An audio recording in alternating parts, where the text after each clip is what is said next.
Hi guys, welcome to timeless tales.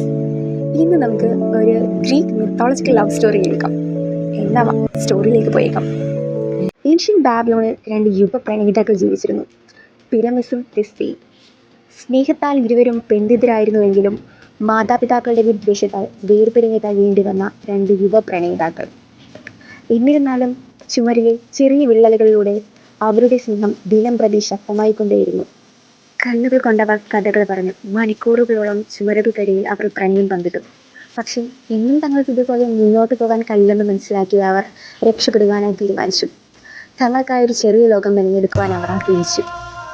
നഗരത്തിന് പുറത്തെ news സിംഹത്തിൻ്റെ ശവകുടീരത്തിൻ്റെ അടുത്തുള്ള ഒരു മൾബറി മരത്തിൻ്റെ അടുത്ത് കണ്ടുമുട്ടാനായി അവർ പദ്ധതിയിട്ടു. ഈ ദിവസം ആദ്യമെത്തിയത് ടിപ്സി ആയിരുന്നു. പക്ഷേ വിധി അവരുടെ പ്രണയത്തിനെതിരെ ആഞ്ഞു വീശി. കഴിഞ്ഞെത്തിയ ഒരു പെൺസിംഹം വെള്ളം കുടിക്കുവാനായി നദികരയിലെത്തി. അതിനെ കണ്ടവൾ ഭയന്ന് വിറച്ചോടി. പക്ഷേ ഓടുന്ന വഴിയിൽ അവരുടെ മുഖാവരണം കൈകളിൽ നിന്ന് നഷ്ടമായി. സിംഹം രക്തം പുരണ്ട താടിയെല്ലുകൾ കൊണ്ട് ആ മുഖമറ കീറി പിന്നിലുപേക്ഷിച്ചു. ചില നിമിഷങ്ങൾക്കപ്പുറം പിറമസ് അവിടെ എത്തി. അവൻ കണ്ടത് രക്തം പുരണ്ട തിപ്സിയുടെ മുഖാവരണമായിരുന്നു. അവൾ സിംഹത്തിന് ഇരയായിരിക്കുമെന്ന് അവൻ കരുതി. ദുഃഖത്താൽ നിറഞ്ഞ അവൻ്റെ നിലവിളി അവിടെ ആകമാനം പ്രകമ്പനം കൊള്ളിച്ചു.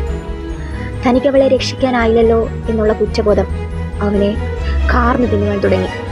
അവൻ തൻ്റെ സ്വന്തം വാളുകൾക്കിരയായി. തിരികെ വന്ന തിസ്ബയെ കണ്ടത് മരത്തിനടിയിൽ രക്തത്താൽ മൂടിയ തൻ്റെ പ്രിയനെയായിരുന്നു. അവൻ്റെ കൈകളിൽ അവളുടെ മുഖാവരണം ഉണ്ടായിരുന്നു. കണ്ണീരോടെ അവനെ ചുംബിച്ചുകൊണ്ട് അവളും അതേ വാൾ കൊണ്ട് തൻ്റെ ജീവൻ വിട്ടു. ആ ദിവസം മുതൽ വെളുത്ത നിറത്തിലിരുന്ന മൾബറി പഴങ്ങൾ ചുവപ്പായി മാറി. അവരുടെ പ്രണയത്തിൻ്റെയും ത്യാഗത്തിൻ്റെയും രക്തസാക്ഷികളായി. And my question is, so tell me guys, was this is the first Romeo and Juliet? എന്തൊരു ഡൗട്ടാണ് കേട്ടോ. നിങ്ങളുടെ അഭിപ്രായം എന്താണെന്ന് വെച്ചാൽ കമൻറ്റ് ബോക്സിൽ രേഖപ്പെടുത്തുക. ഇത്തരത്തിലുള്ള സ്റ്റോറികൾ കേൾക്കാൻ നിങ്ങൾക്ക് ഇഷ്ടമാണെങ്കിൽ സബ്സ്ക്രൈബ് മൈ ചാനൽ.